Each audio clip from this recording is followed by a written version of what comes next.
How does this look for framing? Even with me in it? Just want to touch base to make sure. Okay, my name is Bob Chamberlin. I'm the chair of the First Nation Wild Salmon Alliance, and today I have with me a delegation of chiefs from British Columbia, and I'll just take a moment and let them introduce themselves.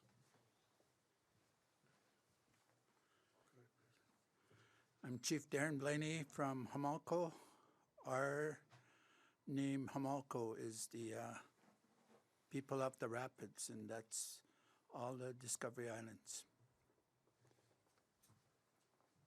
Lampreau is my name. I'm Chief Dalton Silver of Sumas in the Stolo area of the Fraser Valley in BC. I also sit with the AFN National Fish Committee. I speak for the Union of BC Indian Chiefs on fisheries issues. I sit with Lower Fraser Fisheries Alliance as well as Fraser Salmon Management Council and BC First Nation Fishery Council. Thank you.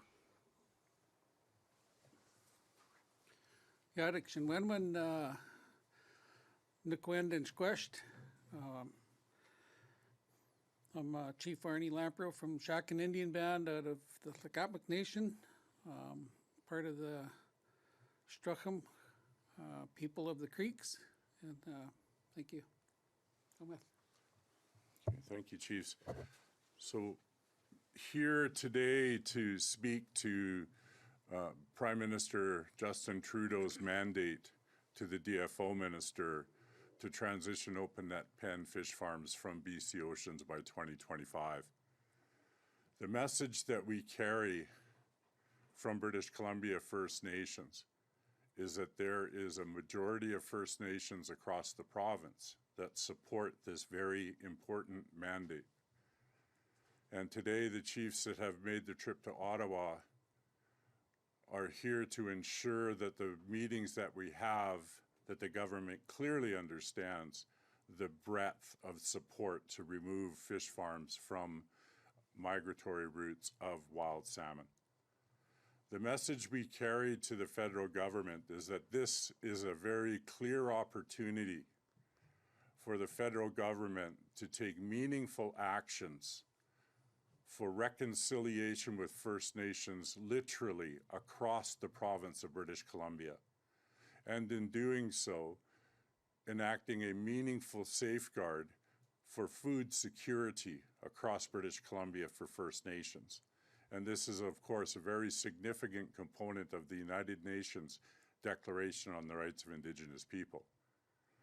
Nothing short of this. We have a very clear statement found in the DFO fish farm transition planning process, which resonates with the vast majority, if not every First Nation in BC.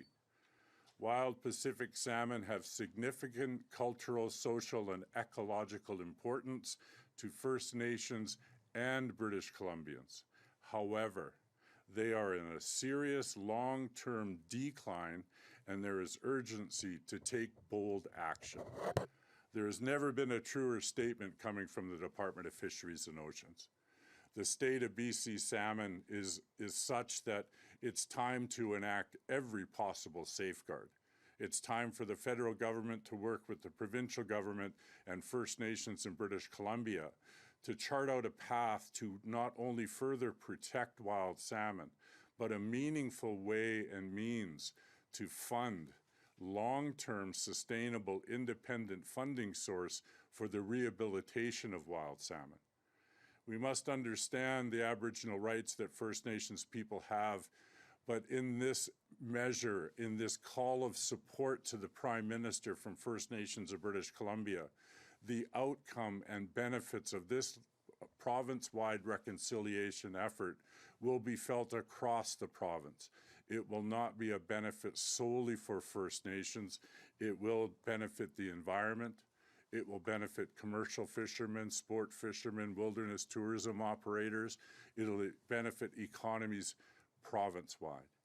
And this is the type of action that First Nations wish the government to take, and in doing so be able to convey and demonstrate a tangible example of how reconciliation for this country with First Nations people will be beneficial to the entire society. And as we go through the different phases of the transition planning process with the Department of Fisheries and Oceans, it has to be known this is consultation with First Nations across the province.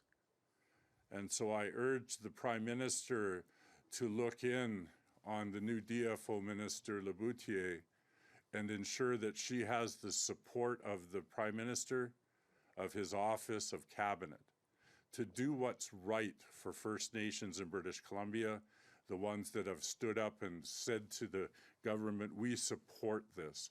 We believe that this measure of removing fish farms from the ocean is a necessary step to safeguard wild salmon for all British Columbians.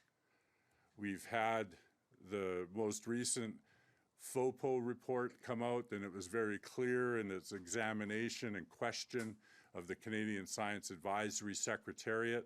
We're all well aware of the split within DFO science. And I would say to Canadians, this is exactly the scenario and the rationale for having the precautionary principle be one of the founding portions of the Oceans Act. Two previous ministers have made the correct decision to embrace the precautionary principle in relationship to fish farms and wild salmon interaction.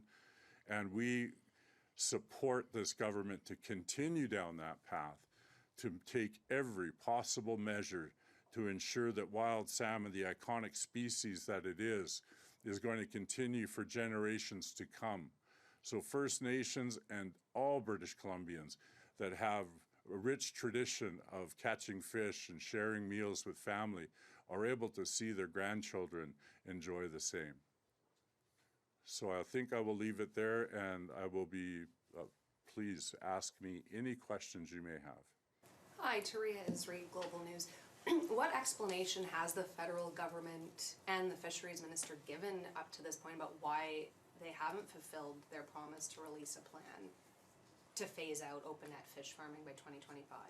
I believe thank you for your question. I believe the extension that's related to the timelines for the transition plan have been extended to provide perhaps more opportunity for engagement. And certainly I believe the introduction of a new DFO minister would also fortify that. But what we have and what we must be clear of, looking at the past behavior of the Department of Fisheries and Oceans, in the most recent decisions, the Discovery Islands decisions, the DFO did not provide the foundation for the minister. The DFO provided one option, which was the answer, yes, reissue these licenses. And that is in direct contradiction to what the Prime Minister himself gave to the minister. And so this is why I'm calling upon Prime Minister Trudeau and his office and the Cabinet to step forward to ensure that the minister has the full support of government so that the minister can meaningfully implement the mandate that he provided on behalf of Canadians. So to be clear, these licenses are still being issued? No, that was the Discovery Islands decision. The Department of Fisheries and Oceans produced a recommendation to the minister to reissue the licenses. Both ministers took the other course of action and did not reissue those licenses. And to me, that shows leadership. That shows ministers that were willing to hear all the available information, and especially the information that came from sources that have enjoyed a thorough, independent peer review of science, and to hear First Nations as well. And so, but the reason I flagged that is we really do need the weight of the Prime Minister and Cabinet to support the minister to continue to make the decisions we've experienced to put wild salmon first, which is their constitutional obligation. Yes. By asking the Prime Minister to intervene, you seem to be implying that the Department of Fisheries is backtracking on its mandate commitment. Is that the case? What we're witnessing in the documents that are being produced from the transition planning process, it appears to the First Nation Wild Salmon Alliance and many First Nations that there is a new dressed-up version of status quo is being advanced, consistent with what we saw on the Discovery Islands decision. The mandate to promote and expand this industry to the department's mandate to do that is still very much alive, and it has not been replaced. So we want to ensure the concerns that we have of the different features of the transition planning process that will support industry in some manner are not the biggest rock on the table. We want to ensure the understanding that pretending to minimize interaction goes against the statement I read earlier about the dire state and the need for bold action and leadership. If the mandate isn't fulfilled by 2025, do you envisage this becoming an election issue for First Nations in BC? I would want any government that's endeavoring down this path to realize how important salmon is to First Nations across the province of BC. This will be an issue across many ridings in the province of British Columbia. We have First Nations that have had unmet food, social, and ceremonial needs for decades. And we see now an opportunity to remove a known impediment from enjoyment of our constitutionally protected rights. If there is a backtracking, if there is going to be no further safeguards for wild salmon, of course this will take on a great focus of First Nations. And I want to introduce Cookby Lampreau, and he can share with you the cost of salmon when they're not in his river. Good morning, Chief Arnie Lampreau from Shackan. Today, even this year, we had to purchase fish again from Alaska. And so in 2019, 20, 21, 22, 23, we've bought salmon in order to provide sustenance for our people, because it's the main staple that our people depend on. And so without the fish runs that used to run consistently every year, now we are depending on one run every 4 years. And so when I say that, our people are in dire straits when in the interior, and it's just not the Shackan Nation, but all the nations within the interior are suffering. And climate change is another thing that is changing a lot of that. So sustenance in our people's eyes is the most staple thing, because it's one of the critical animals or creations that cannot speak for itself, number one. But it also provides food for not just people, not just our people, but everything within the ecological realm, right down to the smallest molecule. So, thank you. So with Cookby Lampreau's nation not able to access adequate salmon in the river in their traditional territories, it's costing them close to $500,000 a year. And what I know that means is 1.5 salmon per band member, hardly a winter supply.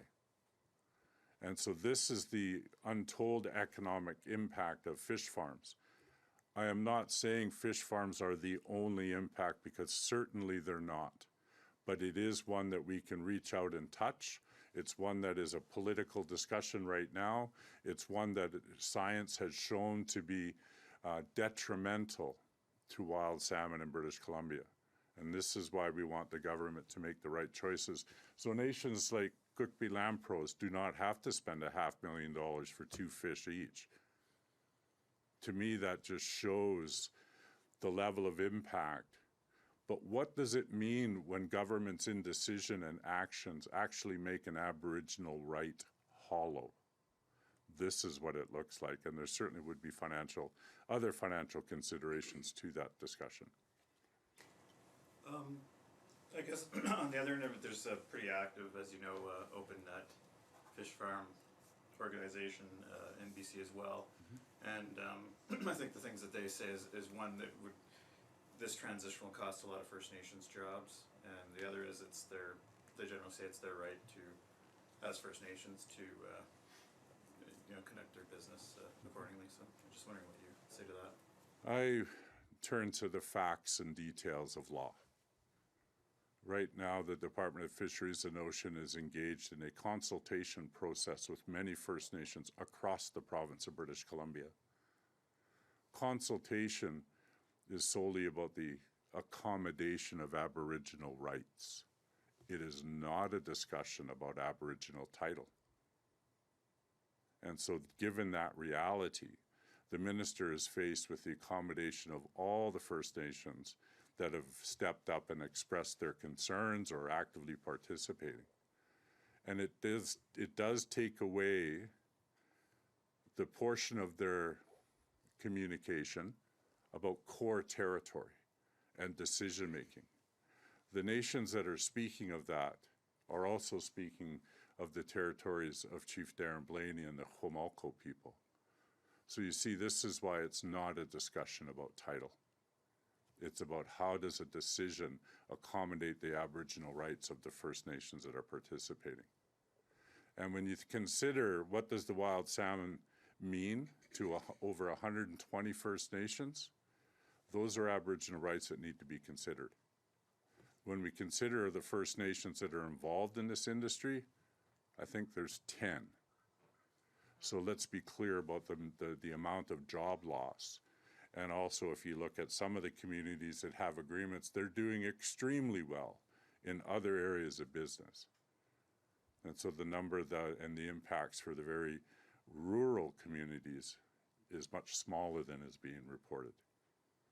The Fisheries Minister has only been in her role for a few months now, so how have your communications with her been, and how do they compare to the previous Fisheries Minister? I'm pleased with the new Minister Laboutier. I've had 3 different conversations. We met with her for an hour yesterday, talking about the transition plan that we are advancing as the path forward that primarily protects wild salmon. It provides consideration for industry. It provides consideration for employment. Minister Laboutier is new, of course, and this is one of the reasons why we're here, to ensure that herself and her new staff that are there understand the nuances. And I was very grateful the minister committed a couple of her key staff to meet with the Wild Salmon Alliance for a working meeting to go through the nuts and bolts of the transition planning process, or the actual plan to transition, because we've modeled it on the same principles as what the Broughton Fish Farm LOU was, where the United Nations Declaration on the Rights of Indigenous People was implemented for the first time in Canada. It was an outcome that provided a durable agreement. It was not challenged in court because of the way it was designed and executed. And that very same opportunity is at hand with this DFO transition planning process. And we look forward to further dialogue with the minister. What was her explanation for why there still isn't a plan? Her explanation, we really didn't get into that level of discussion. We were here to express the broad provincial support from First Nations, that we have a transition plan which will meet all the goals, and that we wanted to see province-wide reconciliation. That was the messaging on this trip. When we think about why are we waiting for the outcome, we've just completed the 3rd phase of the 4-phase process. So that, I'm assuming, would have been the answer from the department. We're all waiting to find out when phase 4 will begin.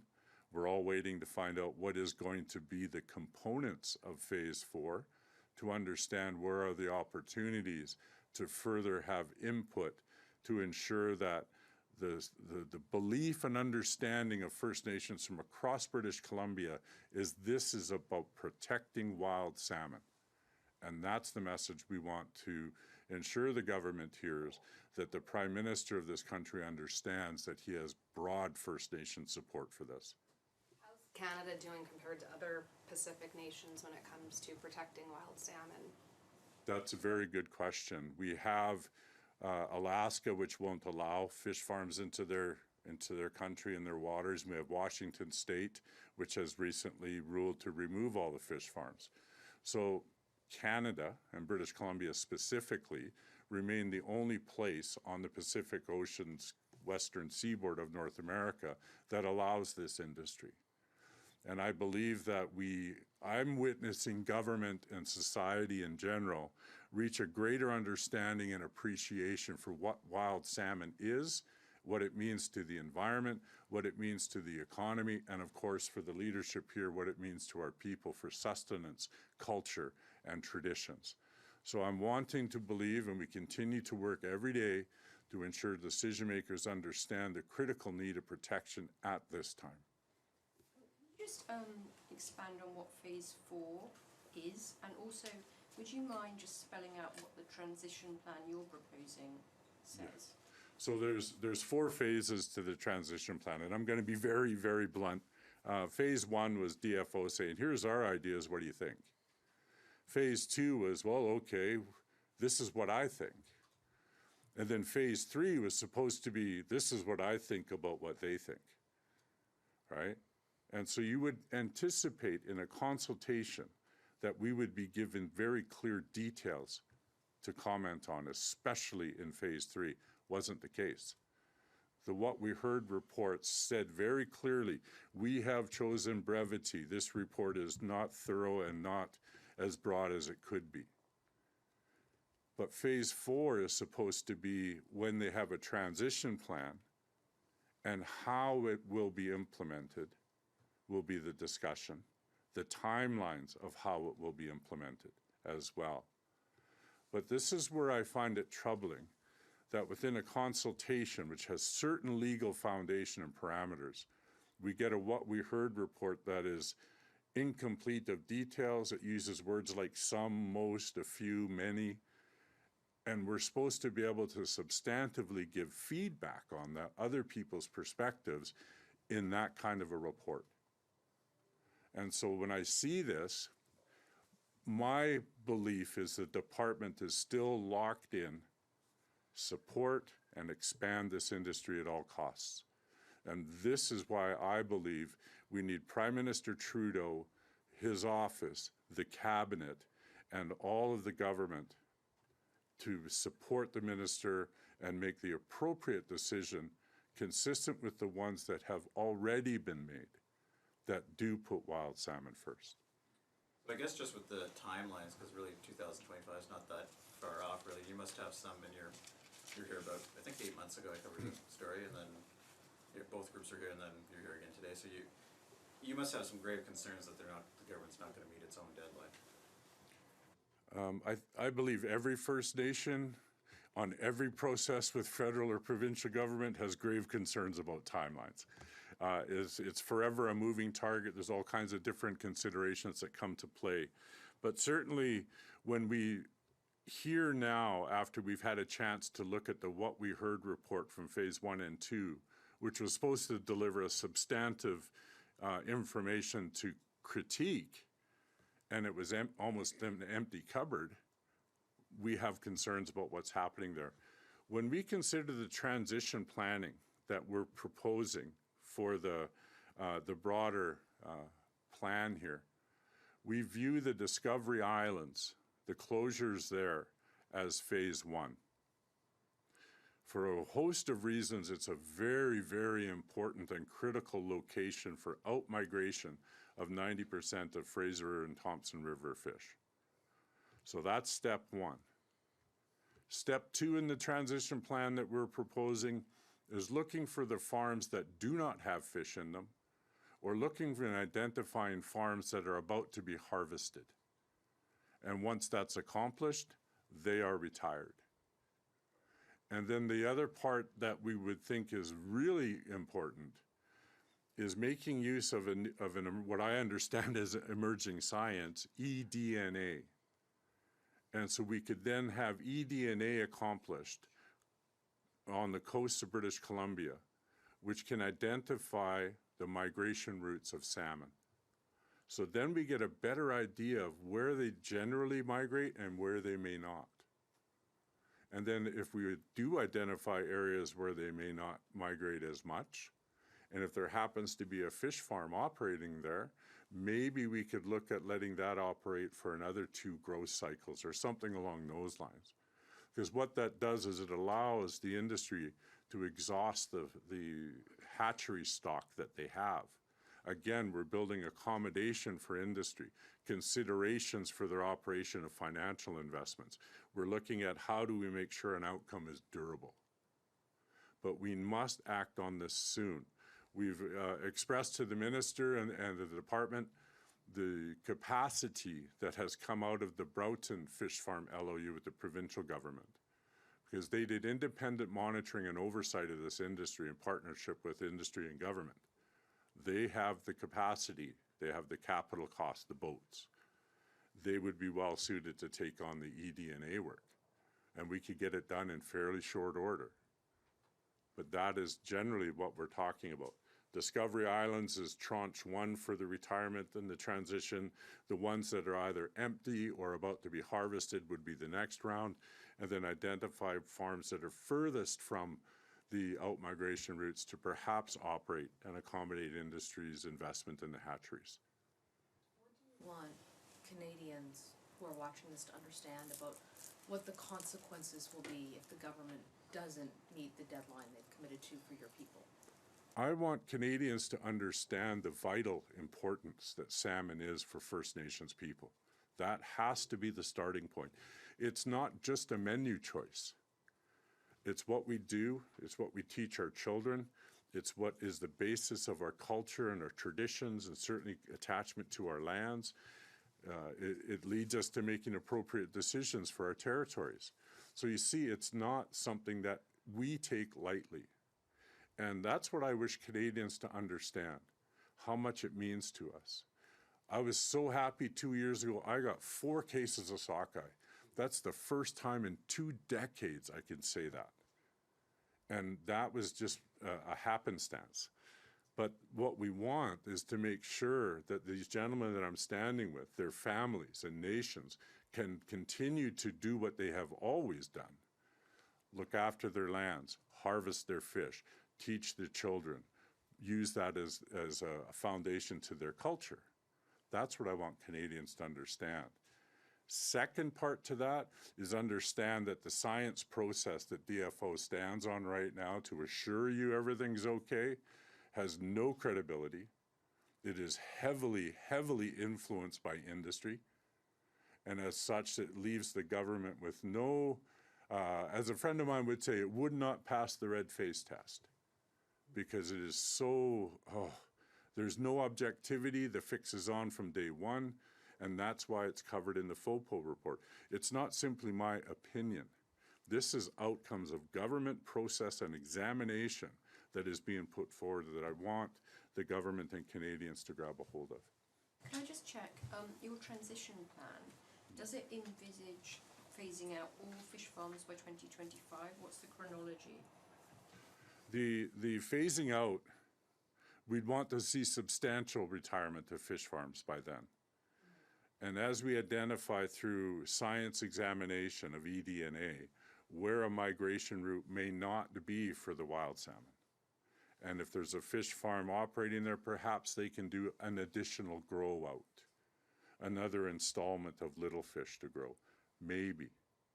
It will all depend on the outcome of the ED&A science. About jobs, you mentioned them, but have you collectively estimated how many First Nations jobs are linked to fish farms directly and indirectly? And is there a plan to create new jobs or transition people into other industries? There has been a lot of numbers tossed about by industry and their supporters, everything from 1,500, as I've read in DFO documents, up to 15 and 20,000. And coastal cities lights are gonna get shut off tomorrow because they don't have fish farms. I don't believe that. Fish farms have not been operating in the Discovery Islands for over 2 years now. The lights are still on in Campbell River. The focus, I believe, needs to happen for government is to understand the loss of salmon and what does that mean to First Nations across the province. Because that, they have a fiduciary obligation, a constitutional rights to protect, and Supreme Court law to live up to. Just small items in a democracy. But the fact is, that is what is being sacrificed for the benefit of a number of jobs and a few financial agreements for a small number of First Nations. I would expect the government to look out for the majority of people's needs.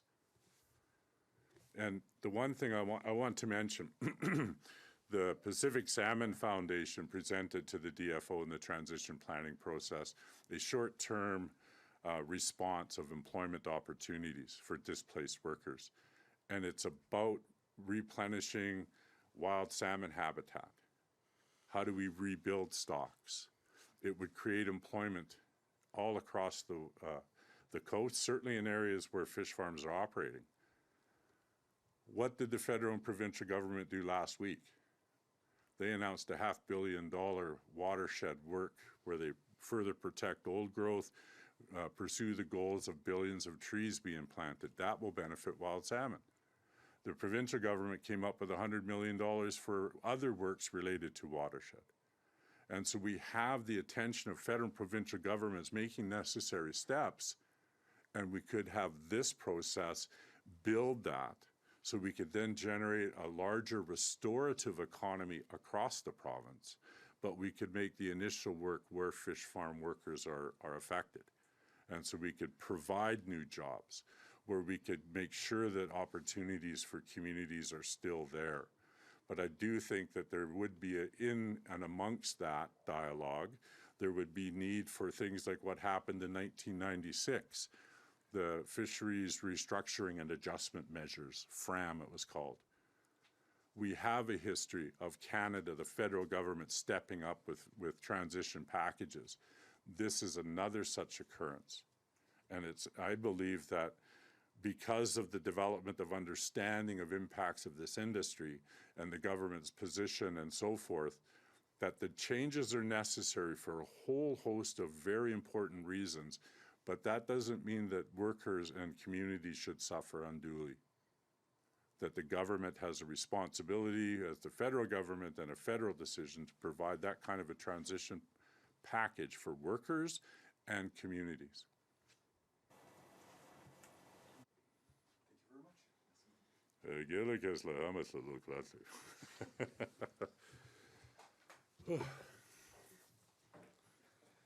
Now I can have my cigarette. Plenty of pictures. Plenty of pictures.